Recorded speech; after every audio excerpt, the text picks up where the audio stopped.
Episode 7 Rudrasen के अतीत की पहली झलक। अर्जुन की आंखों के सामने एक चमकता हुआ दृश्य उभरने लगा। जैसे ही उसने प्राचीन दरवाजे को छुआ था, उसे एक अनजानी शक्ति ने अपनी ओर खींच लिया। अचानक उसके चारों ओर की दुनिया बदलने लगी। रिया और समीर अर्जुन को पुकार रहे थे, लेकिन वह अब एक दूसरी ही दुनिया में पहुंच चुका था। वह खुद को एक विशाल महल के अंदर खड़ा हुआ महसूस कर रहा था। चारों ओर खूबसूरत झूमर टंगे थे, फर्श संगमरमर का था और सैनिकों की कतारें खड़ी थीं। तभी सिंहासन पर बैठे एक रौबदार व्यक्ति पर उसकी नजर पड़ी। यह यह तो रुद्रसेन है, अर्जुन ने बुदबुदाया। रुद्रसेन के चेहरे पर क्रूरता झलक रही थी।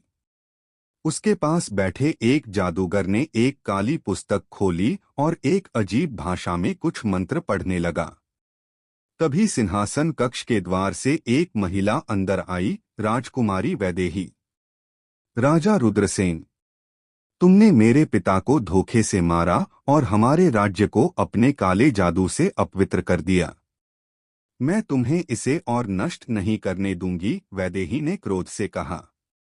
रुद्रसेन ठहाका मारकर हंसा। तुम्हारे पास मुझे रोकने की शक्ति नहीं है, राजकुमारी।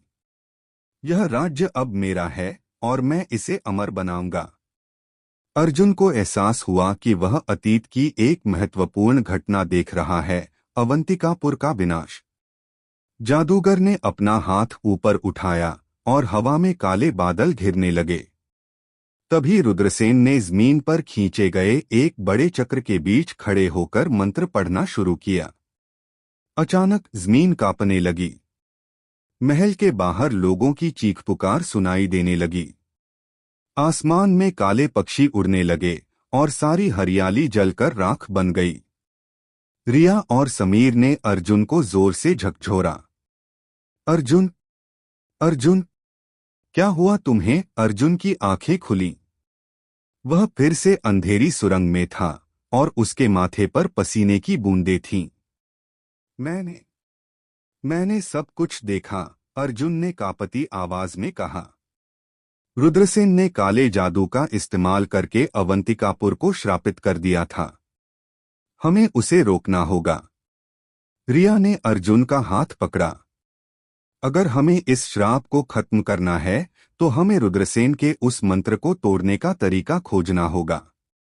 अर्जुन ने गहरी सांस ली और दरवाजे की ओर देखा। तो फिर हमें आगे बढ़ना होगा, उस स्थान तक जहां यह श्राप पैदा हुआ था।